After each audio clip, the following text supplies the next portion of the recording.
Welcome to Educare. In this video, we're gonna talk about examination guidance. How to write answers in the examination. This video talks about answer presentation tips in examination. Most of the students they write exam very well, but when they look at the result, then they disappoint because they didn't get the marks as they expected. The reason is you might have done some small mistakes. The little mistake make you to lose more marks. Okay, what are those mistakes and which should be done, which should not be done? These all things we will discuss in this video. This video will help the students to get maximum marks. Okay, don't skip the video. At every minute, at every second, I tell the important tip in this video. So don't skip that. You watch this video completely and tell your opinion at the end. Okay, let us start this. In this video, we're going to talk about how to get maximum marks in the examination, how to draw biology diagrams and label them, how to write math solutions and graphs, how to label map pointing in the map, how to write bit paper, do's and don'ts. So let us start this now with first one. Take all necessary stationery. Before going to examination hall, you buy your all necessary stationery, pencil, scale, pen, eraser, etc. Don't depend on other students in the examination. Check out your surroundings. After sitting in the hall, you check out your surroundings, whether you ensure that whether anything falling around you. If anything paper slips are there, then just you throw them away and keep neat surroundings you. Read the question paper completely. Whenever the question paper is handed over to you by the invigilator, just read the question paper completely. How many sections are there? How many parts are there? Which are long questions? Which are short questions? And what are the bits? Is there any other things are there? These all things you have to overlook. Okay, just read completely the question paper. Then you will get an idea to write the answers. Draw the margins in the answer booklet. Whenever the answer booklet is given to you, just you draw a single line at the right. See, as shown in the picture. Okay, see, most of the students they draw different lines, top, bottom, and the left and right. Completely they draw that. Just according to the examination rule, just one side, the margin is enough. Okay, a scale size. That's enough. Start with well-known answers. After reading the question paper, some questions will strike in the mind, which are all you well known. Those with that you start the answers. Write the question numbers neatly in the bold. See, when you start the exam, when you start the answer, write the question number Q and O, number 1, number 2, number 3. Okay, neatly. And don't write this in a small letters, and don't write with the thick letters which cannot be readable. So write neatly. Okay, section 1, question number 1. Okay, like that you write and you start the exam. Write only answers, not the questions. Most of the students they do mistake and they consume more time. So just you write the question number enough. See here the question number is given. With the question number you have to start that, and you need not to write the question, just you go through the answer enough. Okay, whatever the answer is related to that question, just you present. Now, write the answer in the points and paragraphs. See, some questions they need some points to explain, and some other questions answer they require in paragraphs. So, however it is, whether it is paragraphs, whether it is in points, you explain them both together separately, whatever is appropriate to that question. Don't write the points numbers in the margin along with the question numbers. This is the biggest mistake the students do that. In the examination, they write, see here the two margins are there. The student drew the two margins and gave the numbers and point numbers in one margin. See how can we understand while correcting the papers? So it is too difficult and it seems very irritating. So just you separate the question numbers and write them. See here also the same in the picture. Don't do these type of things in the examinations. Here is another paper and which were written points, the question numbers, each and everything, bullets also. So it is how illegible it is. Okay, we can't read this well.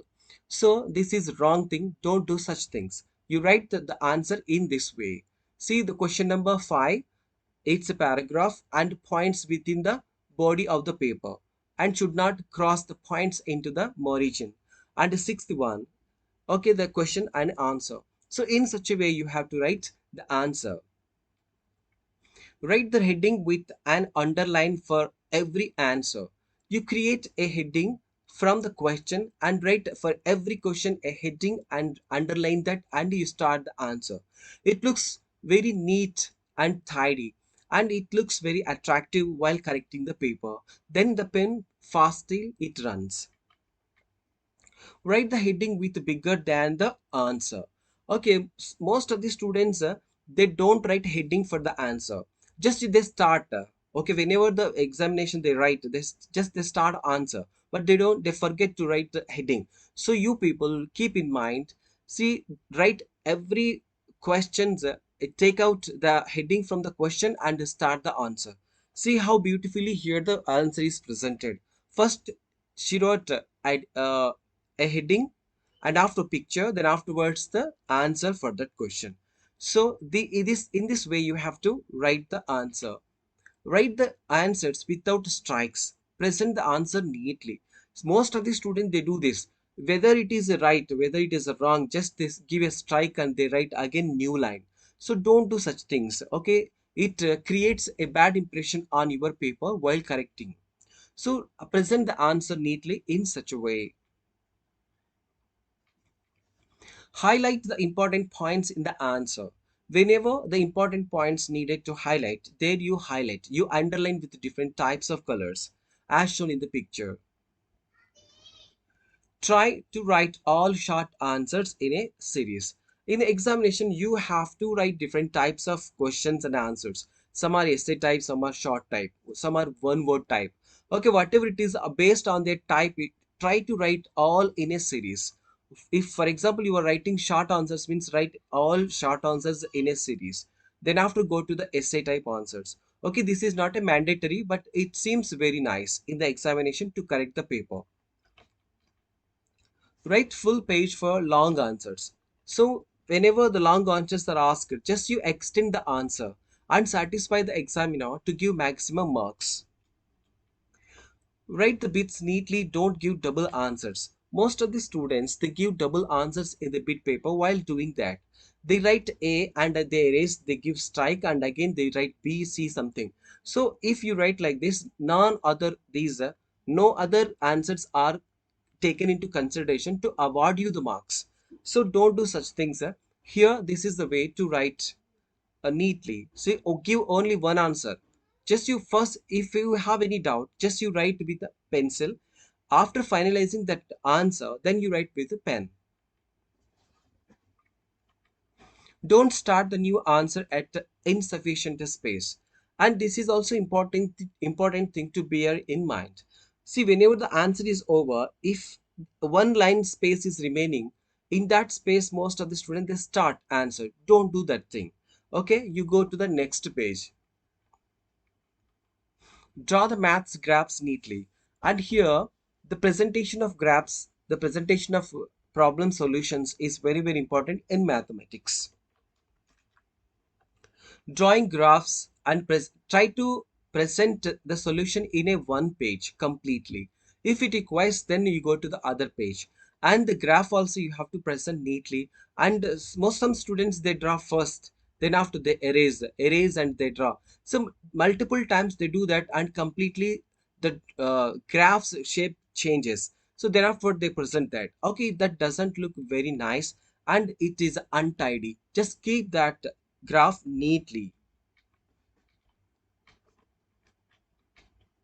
Locate the places in the outline of the map.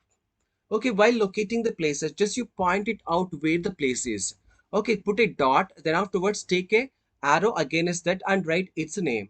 For example, here river is asked to locate that. Then if it is possible, if you remember the exact location of the river, just you draw the river in the map and you show that. At the same time, if mountain is asked to show that, then you draw the mountains. Okay, then afterwards you complete that map. in world map also, it is difficult most of the students to identify particular place. Just you go to the places, for example, it means nominally approximately the place is located in that area. There you put a dot, then afterwards take an arrow and write down the names. After completion of exam, recheck the answers before you hand it over to the invigilator. This is very very important. After completion of your exam, just you recheck once again each and every paper, whether the question numbers are written or not, whether the points are mentioned or not, whether the important points are underlined or not, all the solutions presented or not, each and everything you recheck that. And see, keep in mind that is keep 5 minutes before 5 minutes in your reserve to check the papers. Okay, all the paper, after checking that, you give to the invigilator. Okay, this is the things. Next, don't awake over the night. And most of the students, they whole the night they read, and in the morning they sleep in the examination hall, and they get headache, drowsiness. Okay, that and this they get. So don't go through that. Just when you, how much is possible to awake, then you stay there. Then afterwards you go for bed. Okay, then sleep at right time. Whenever you get sleep, then you go to bed. Okay, drink plenty of water, don't be tensed, don't meet disliking people. If you meet disliking people, they will discourage you. Okay, don't use phone, take care of your health, and all the best for your examinations. Okay, these are the tips to follow in the examinations to get maximum marks. I think you have understood this, and I think this I hope that this video is informative to you. And how it is it helpful to you or not, these all things, just leave a comment section. Leave in the comment section. Okay, that helps me to understand you. Okay, and finally I request you, please like this video. The subscribe, that is your wish. If you wish, you can subscribe, otherwise you may not. Okay, thanks for watching this video, and share with your friends in your WhatsApp and Facebook. Thank you.